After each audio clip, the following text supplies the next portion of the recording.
Hey, my name is Samar. I also go by Sam or First Time Panner. Any of those you want to call me, you can. This will be an update for my No Pen Left Behind series that I'm doing this year. I have the fan on again. I have it on a little bit of a lower setting this time.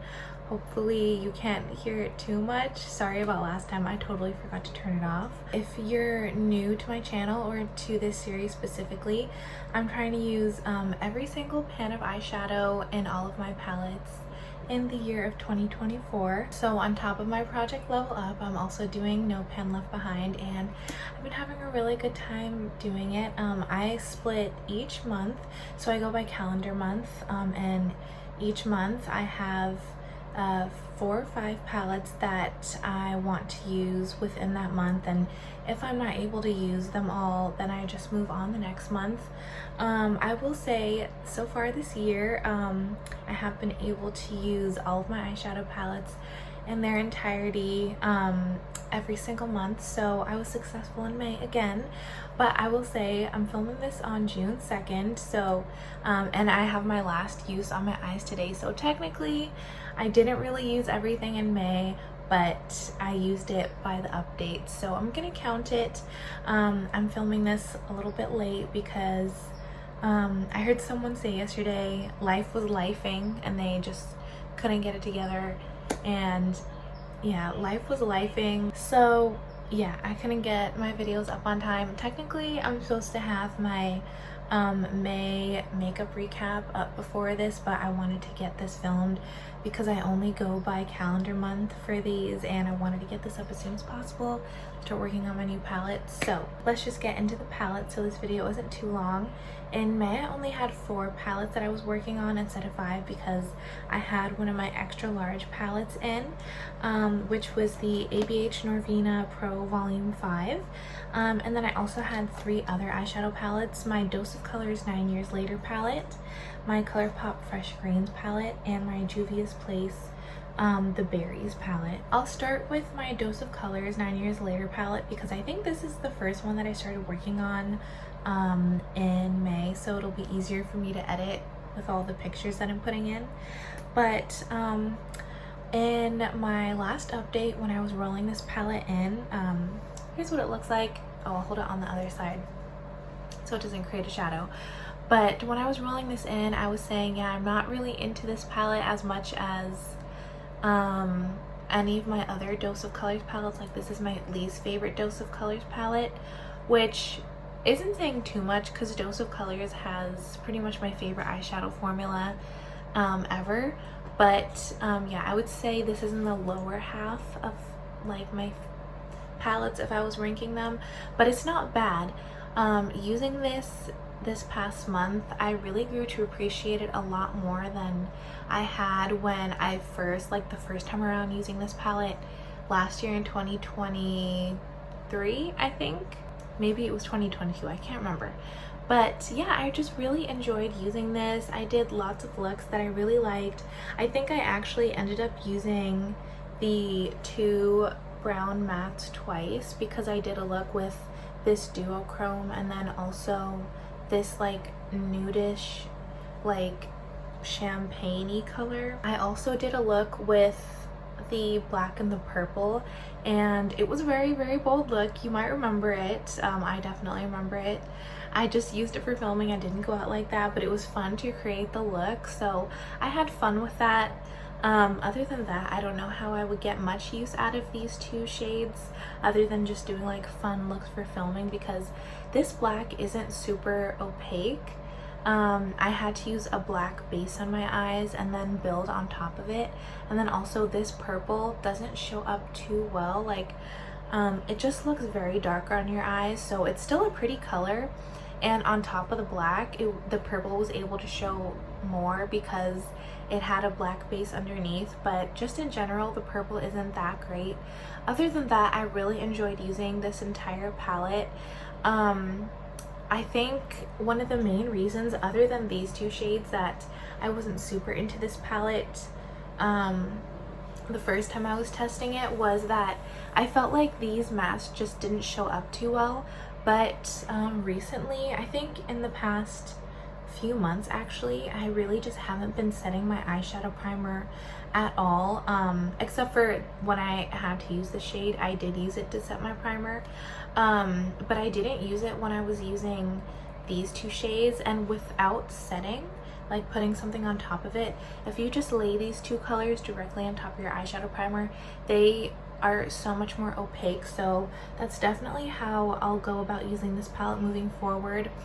I think in general, unless something is very difficult to blend, I've started not setting my eyeshadow primer very often at all. Like, I think I've only done it maybe once or twice in the entire month of May, and I used to like set my eyeshadow primer every single time I did my eyeshadow. So that's a new development in my eyeshadow process. That's not the point of this video, but just thought I'd let you know. So yeah, I think using this palette in different ways, I really grew to appreciate it. And it's done like for the foreseeable future for use, but I'm really excited to keep working on this. And I was thinking, last thing on this palette, I was thinking of maybe putting this in as like a pan that palette maybe next year or the year after that, because I think with the neutral tones in here, something just fell, so I think one of my cats just knocked something over. But with the neutral tones, this would be very easy to create simple but beautiful looks. And it has like the duochrome, which is a fun color for something different, and then also it has this shade right here that I really like. So I was thinking, and then like of course it has a pink, which you can always use pink, even though it's not my favorite. It's probably the most wearable pink shimmer that I have in my entire collection. So anyway, I was thinking this could potentially be a candidate for a pan that palette someday. Alright, I promise I'll be a lot more quick with the other palettes that I'll talk about. And next is my Juvia's Place The Berries. And this only took 2 looks to work through. My wrist just cracked, sorry. I used this in my birthday makeup Get Ready With Me, which I'll link in my description box in case you haven't seen that. So that's, I think I was using like the super bright like neon pink, and then this like pink tone purple, and then this brighter pink shimmer in that look. And then I used the other 3 on a different day for like a video or something. But I really did like using this palette, and last time I said I wanted to use it to confirm that this purple matte was like just as good as I was remembering it, and it definitely is. So I'm so happy, because this is currently the only dark purple matte that I have in my collection left. So now I know that if I ever need one, I can always reach into this shade and it'll work just fine. I've ended up decluttering all my other ones because they just weren't good. So I'm happy that this one is. Next is ColourPop Fresh Greens, and honestly, this one isn't too memorable for me. I'll post all the pictures on the screen, but it's weird because green is like my favorite eyeshadow color to wear, and I honestly cannot remember using this that much. But I think I did wear this palette on my actual birthday. So I don't know. I think it just must have been a long day. But I think I definitely did wear this on my birthday, but it was a really long day, so I can't even remember exactly what I did because I wasn't planning on wearing that look all day. But all the looks will be on the screen, and it's a fine palette. This was like an impulse purchase. I didn't think it through too much. That being said, I don't regret the purchase. Like, this is a perfectly fine palette, and it's green, and it's pretty versatile as well. Not like a standout product, but I did enjoy using it. This was a first impression for me, so yeah, it's fine, and I don't regret buying it. That's all I have to say. Last is the ABH Norvina Pro Volume 5, the purple palette. And this is what I've been spending the last 2 weeks working on. In addition, with my Project Level Up palette, the past 2 weeks have literally just been these 2 palettes. This is what it looks like. It's gigantic.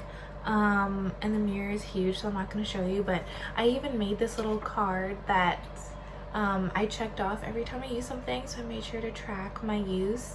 I did accidentally use this shade B2 twice. I used it once in my palette bingo, which I'll also link below, and then this was like the palette I used in my palette bingo. Of course, I don't know why I had to say that. Oh, my fan just died. Yeah, you won't have to hear that anymore. And then I also used it in a different look because I forgot I had used it. So one of these shades got used twice, and then the rest of the palette was, it was nice to use. I love wearing purple eyeshadow. By the end, it was getting kind of old because I was wearing purple eyeshadow almost every day for like a week straight at one point. But it was perfectly fine to use. My only gripe is a lot of these colors, once you get them on the eye, they do look not the exact same color, but they end up giving the same exact kind of look.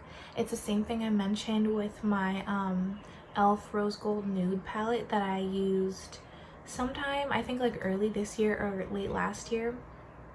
It's the same concept. Even though all the colors are different, they end up giving a lot of the same looks.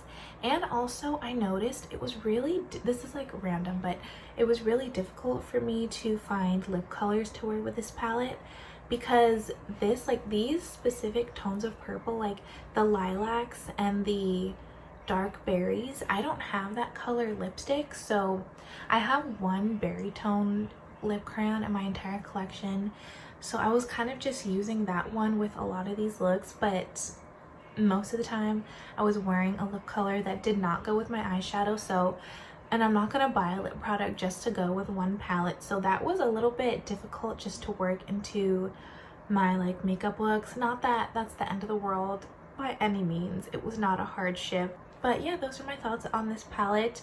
I am wearing this today. I'm wearing two shades from this. The matte that I have on my eyes is from my Pumpkin Pie palette that's in my Project Level Up. I think that's the third time I've mentioned that product in this video. But then I'm also wearing this orange shimmer, well, metallic right here.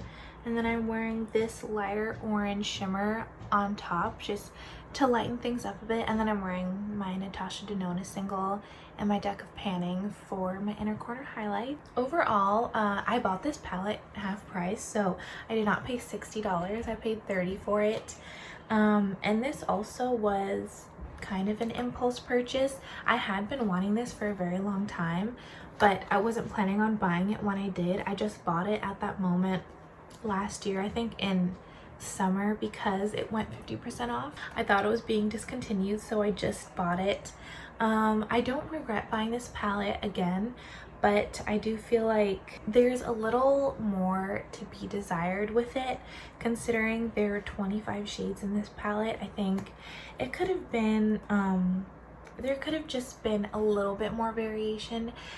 I know it's supposed to be mainly a purple palette, but considering a lot of them end up looking the same on the eyes, there could have been either maybe a few more pops of color or more undertones. But I am very happy that I was able to hit my usage on this palette and all of the other three palettes in my May rotation. And now let's pull in what I'm going to be wearing for June. June is another 5 palette month, so we have a lot to talk about. I'll be as brief as possible. First up, my Sigma Ambiance palette. This is a favorite of mine. This was one of my palettes from my Pan That palette last year.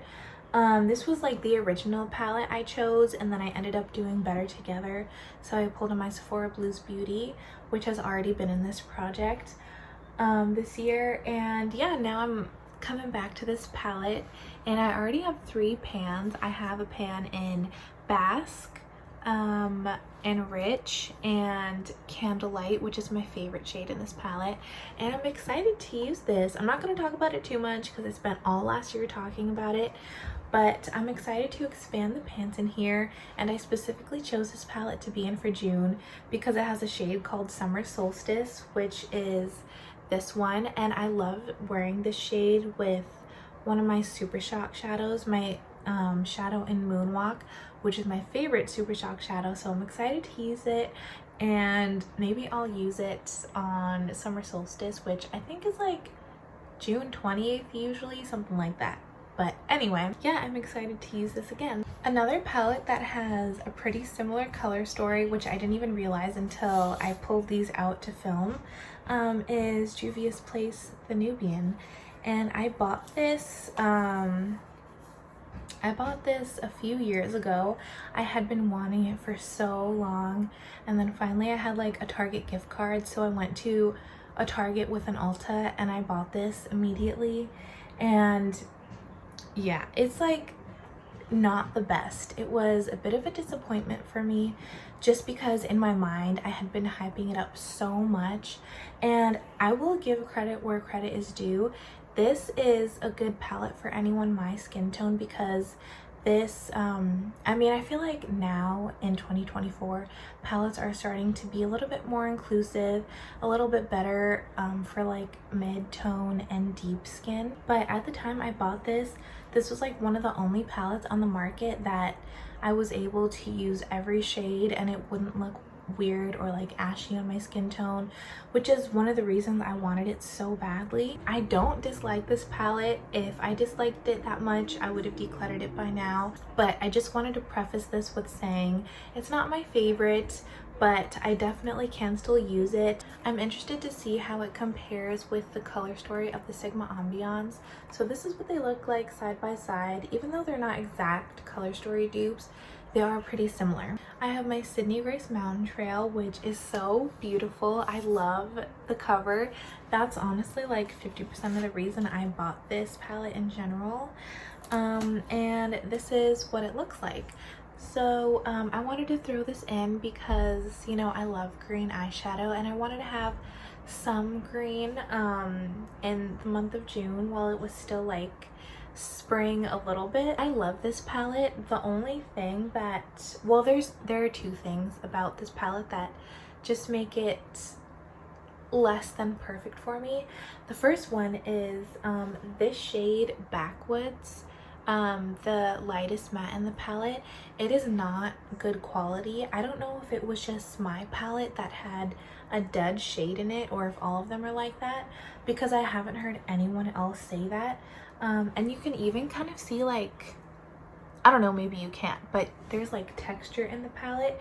It does not blend out well. It's patchy. So that's like a whole shade I can't really use or don't enjoy using. It takes a lot of work for me to make it work on my eyes.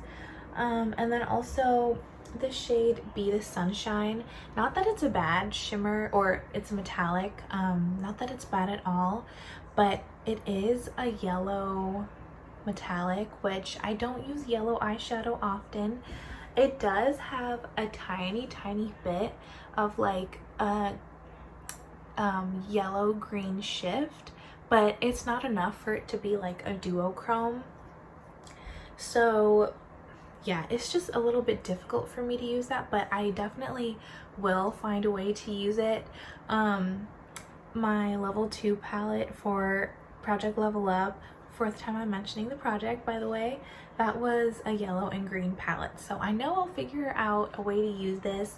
I've used it before, and everything else I absolutely love about the palette. It is so pretty on the inside and the outside, and I'm glad to have another green palette. The fourth palette is my Kaleidos Lunar Lavender, and I know this one is going to be super easy to use because it only has 6 shades. Here's what it looks like. The last time I used this, it only took me 2 uses to use all of the shades. I like using, of course, like the most neutral shades together and then the most colorful shades together. I'm just a little bit organized like that. That's how my mind works. But I'm really excited to use this because I haven't used it since those 2 times I first used it, and I really love the color story. I'm so glad to have this and the Sashimi City palette before these were discontinued because I love them so much. Last palette in my dream rotation is my Melt Cosmetics She's in Parties palette, and I love this palette so much. so much. I talk about it all the time. It's frequently mentioned in my like palette ranking videos, and this is what it looks like if you've never seen it. I think this one is still available. I'll confirm on the screen whether or not it is, but it's just so pretty. I have used this No Pen Left Behind before already, so I already know that I like every shade in here. Even this one, this like very, on me, very light, bright matte, but I still loved it. I used it kind of like as its own matte cut crease, and it was just really enjoyable. I like everything about this palette, so I'm excited to use this palette once again. And that was the last palette for June. Wish me luck in June, because I've already wasted 2 days in this month, and there's only 30 days in June. And I'm also working on my Project Level Up 5th Mention palette, so with 5 eyeshadow palettes as well, I'm going to have my work cut out for me. This honestly might be the first month that I don't meet my goal. We'll have to see, but I am very excited to start using these palettes and just have a refresh, a reset on the eyeshadow that I have waiting for me. So thank you so much for watching this video. I hope you enjoyed it, and I hope you're enjoying this series, but I will just have to see you in my next video, which will be my May makeup recap video, I promise. I'll see you there. Bye.